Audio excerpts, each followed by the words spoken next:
on the road almost 3 weeks.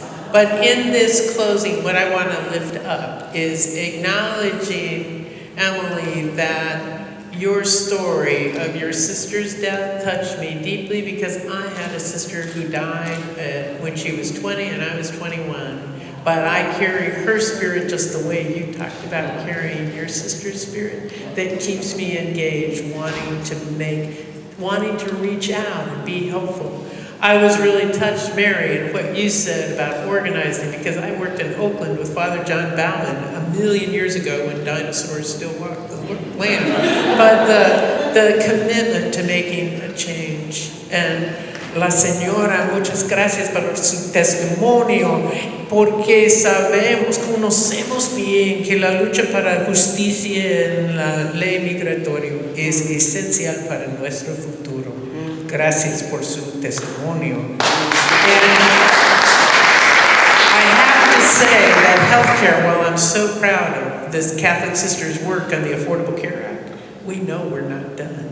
We know this bill was never intended to be the final law. We know that we have more work to do, but I am so grateful for your work to weave in our people into this new model. We have work to do, my friends. We have work to do. In this space, in addition to you four fabulous folks and all the people that are here, I want to lift up some of the folks that we met on the road. I want to lift up Jeannie and Lynn the first night in Madison, Wisconsin. Now I'll cry, but anyway, at the Unitarian Church, where we received a blessing for the bus. And Jeannie is the sister of Margaret Kistler, who died because she didn't have health care before the Affordable Care Act, who has fueled my passion for the expansion of Medicaid. And Jeannie and Lynn gave us these fabulous 2 huge containers of sea salt and caramel chocolates. And I just found out that some of my sisters were hiding them to make sure they could get them. I wondered what had happened to them, but Jeannie and Lynn nourished our commitment to mending the gaps in healthcare and nourished us on the road for our private expansion programs as we kept eating chocolates. I want to lift up Angela and her 4-year-old son in Bloomington. She's an immigrant from Korea, and she's caught in an immigration limbo, having fled an abusive relationship with a U.S. citizen husband. I want to lift up Angie in Jefferson City, struggling in her housing project to care for all of the kids, claiming that they're her kids, even while she lives on disability, worrying that they, as African American children, will be shot dead at an early age, and claiming we're better than this. But Angie is resourceful, and she knows the sheriff and the mayor, and she takes them on and is changing her community.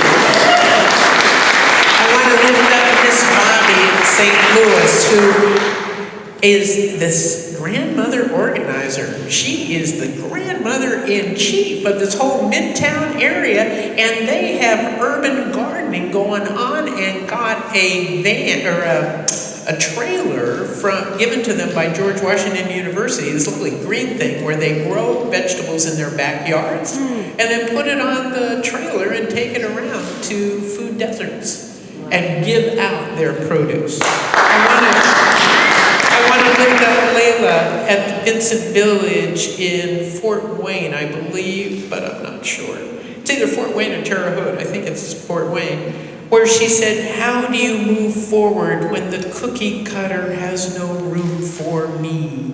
This woman is a woman who struggles with bipolar, but is brilliant, but can't quite complete college because of her panic attacks. I want to lift up the flock homies in Toledo, Billy and Elizabeth, who are working to end sexual harassment in their high school. And I want to lift up the boy homies who are creating rules of engagement with the police, and who, as Hispanic young men, are reaching out to the African American kids in their high schools so they can have shared dialogue with the police and change the direction in Toledo. I want to lift up the people we met in Cleveland, the worried, serious Republicans who wore suits on such a hot day, and that they were missing joy and often missing much hope. They couldn't tell us what gave them hope, but they could tell us what worried them.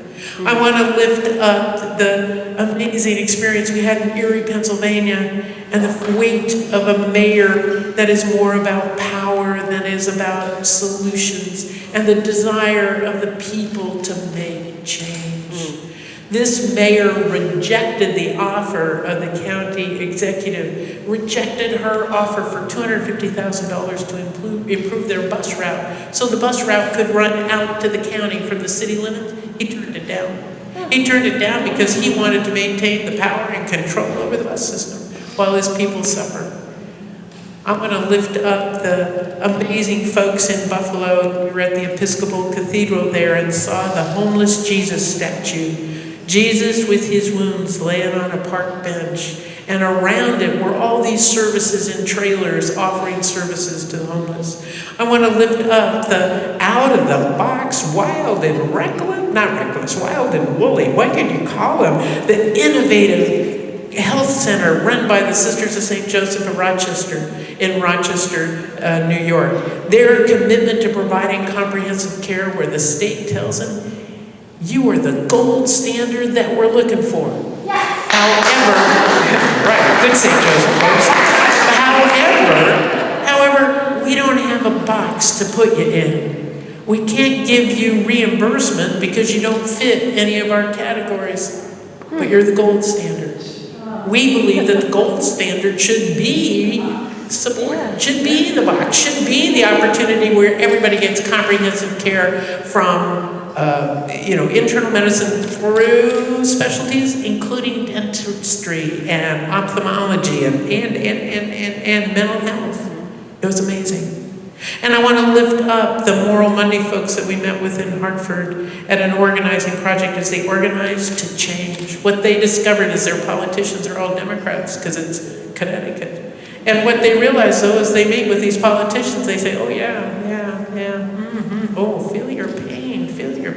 And then they vote against them. So what these people have realized is that it's not about lobbying the politicians there, it's about stirring up the people.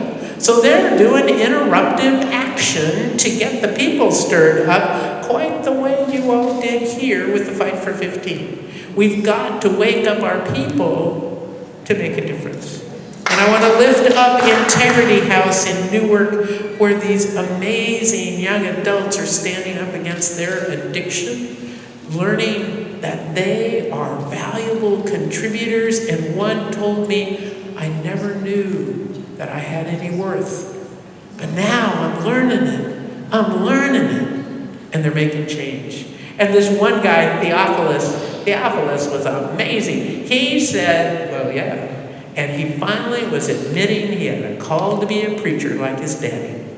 And this man spoke with that gorgeous, deep, resonant voice. And it was, you could just see him coming alive. Integrity House was giving such hope. And then last of all, I want to acknowledge all of the people that have signed the bus. All of the people that have committed to mending the gap.